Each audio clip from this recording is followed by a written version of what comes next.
Ushbu videoda M-ta'limda qanday qilib onlayn maktab ochish mumkinligini ko'rib chiqamiz. Onlayn maktab deganda har qanday turdagi ta'lim faoliyati bilan shug'ullanadigan muassasa nazarda tutiladi. Bu universitet bo'lishi mumkin, institut, kollej, litsey, xususiy maktab, o'quv markazi yoki onlayn ta'lim beradigan maktab bo'lishi mumkin. Bularni boshqarish uchun M-ta'lim platformasi qulay hisoblanadi va hozir birinchi qadam, ya'ni maktabni qanday ochish mumkinligini ushbu videoda ko'rib chiqamiz.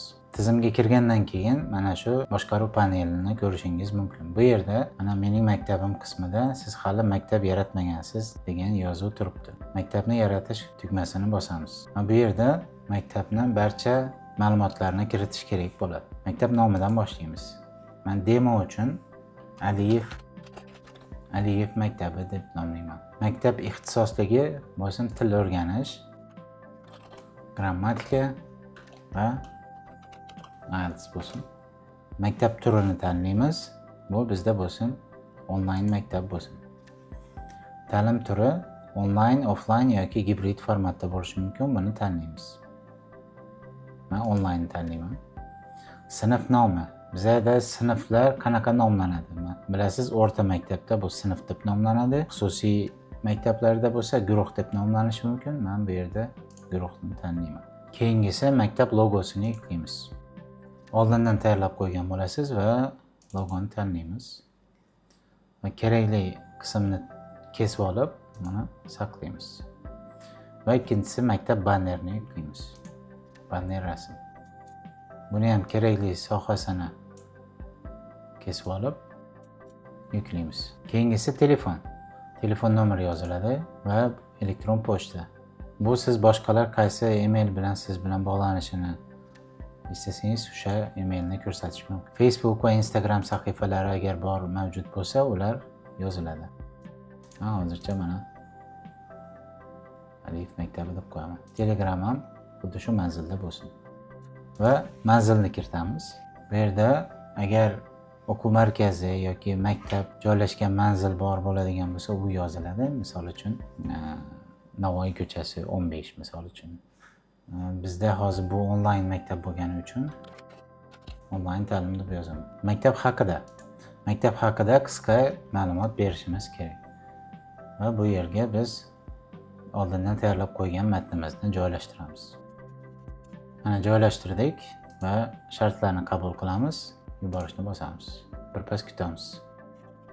Mana maktab yaratish jarayoni boshlandi. Mana ko'rishimiz mumkin, bu jarayonda sifatida turibdi. Mana jarayon tugadi, maktab tayyor bo'ldi. Mana ko'rishimiz mumkin 0 talabalar va bitta o'qituvchilar. Bu o'qituvchi shu maktab adminining o'zi ham o'qituvchi hisoblanadi va biz bu maktabni boshqarish uchun admin sifatida kiramiz. Mana bu maktabni boshqaruv paneli. Bu yerda ko'rishimiz mumkin, menyu bir necha qismlardan iborat. Mana akademik boshqaruv, akademik kalendar, topshiriq va imtihonlar, xabarlashuv, xodimlar boshqaruvi, moliya, hisob va obunalar va sozlamalardan iborat.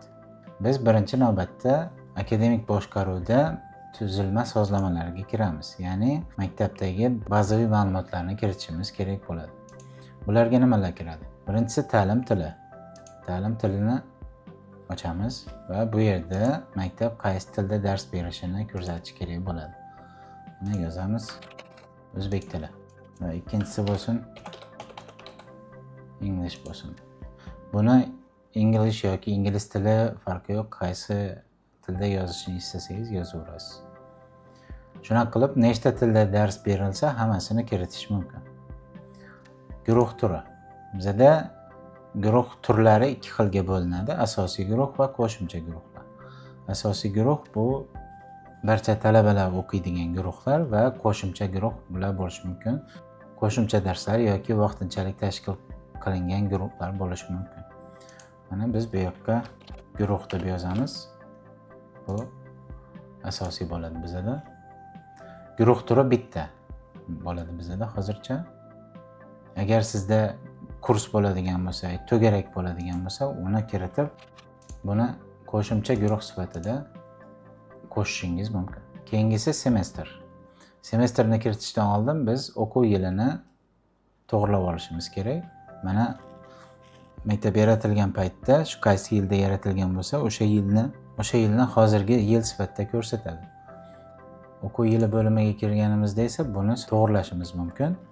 Mana yil nomi. O'quv yili sentyabrdan boshlanib mayda tugagan holatlarda 2026-27 deb o'zgartirib qo'ysak bo'ladi buni mana bunaqa shaklda.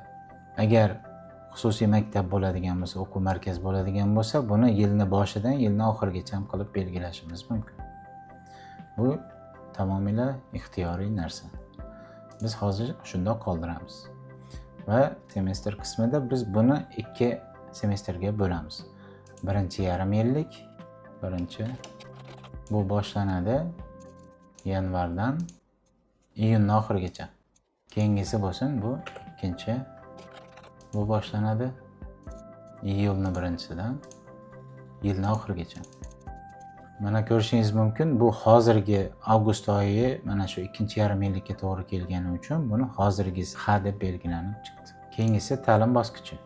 Ta'lim bosqichi odatda oliy ta'limda bakalavr, magistr, doktorant va hokazo ketadi.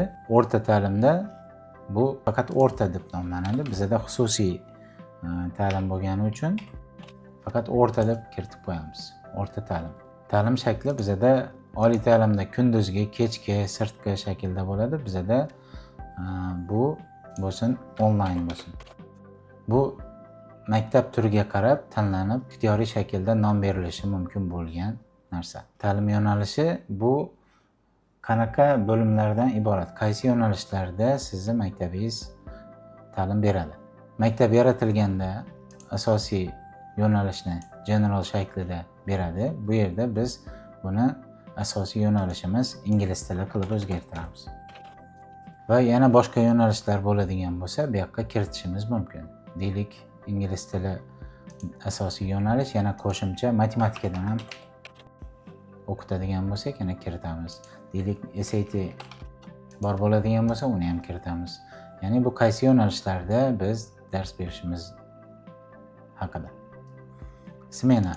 Smena bu offline maktablarda aktual hisoblanadi, ya'ni ertalabki va kechki shaklida bo'lishi mumkin. Biz hozircha buni kiritmaymiz. Va shu bilan bizda tuzilma sozlamalar tugadi. Va shular asosida biz endi guruhlarni yaratamiz. Mana guruhlar sahifasiga kelsak, guruh yaratish knopkasi bor bizda. Kiramiz va bu yerda biz guruh nomini berishimiz kerak. Bu bo'lsin bizda 101 guruh bo'lsin. Biz o'zbek tilida dars beraylik bunga. Guruh, turi guruh va ta'lim yo'nalishi bo'lsin matematika. Qolganlari smena, ta'lim bosqichi va ta'lim shakli ixtiyoriy, shuning uchun belgilamaymiz. Va mana bizda guruhimiz yaratildi. 101 guruh matematika yo'nalishi va ta'lim tili o'zbek tili bo'ldi. Keyingi ishimiz dars yaratish. Bu matematika guruhiga qaysi dars bo'ladi? Dars yaratishni bosamiz. Va bu yerda mana o'zbek tilida ta'lim bosqichi o'rta nomi deylik algebra darsi bor. Bu yoqqa dars kodini qo'yamiz. AGB shaklida. Bu agar bir nechta bir xil nomli darslar bo'ladigan bo'lsa, dars kodini boshqacha qilib, ular o'sha orqali ajratib olishimiz mumkin. Rang tanlaymiz va nazariymi, amaliymi belgilaymiz yoki tanlamasligimiz ham mumkin. Nazariyni tanlayman. Bu yerda tizimda bor muqova rasmlarini ko'rsatadi. Shulardan birini tanlashimiz mumkin yoki o'zimizda mavjud rasmni yuklashimiz mumkin. Men hozir bundan borini tanlayman va yuborishni bosaman. Darsimiz yaratildi. Mana bu yerda ko'rishimiz mumkin.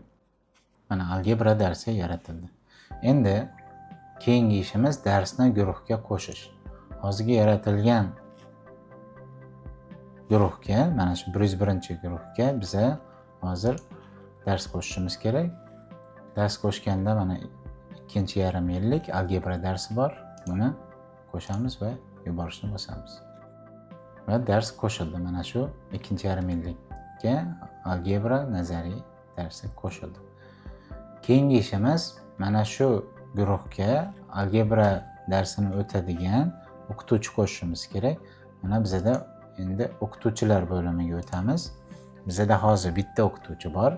Bu maktabni admini, birinchi o'qituvchi bo'ladi. Boshqa o'qituvchilar ham qo'shilganda mana shu yerda ro'yxatda turadi. Va shu o'qituvchilardan birontasini o'sha guruhga tayinlashimiz kerak. Mana bu guruhga, o'qituvchini guruhga tayinlash bo'limiga o'tamiz va ko'ramiz bizda guruhlarning nomi. Amallarga kirsak, bizada mana shu guruhni guruh rahbari kim tanlaymiz, mana shu o'qituvchini ismini va ikkinchi algebra nazariyani kim o'tadi. Buni ham tanlaymiz, qaysi o'qituvchi o'tishini va yuboramiz. Shunday qilib, biz hozir guruh yaratdik, dars yaratdik va o'sha darsni o'tadigan o'qituvchini tayinladik. Keyingi ishimiz bu talabalarni qo'shish va ularga dars jadvallarini yaratish, ularga topshiriq imtihonlar berish bo'ladi va bu qismlari keyingi videoda ko'rib chiqamiz.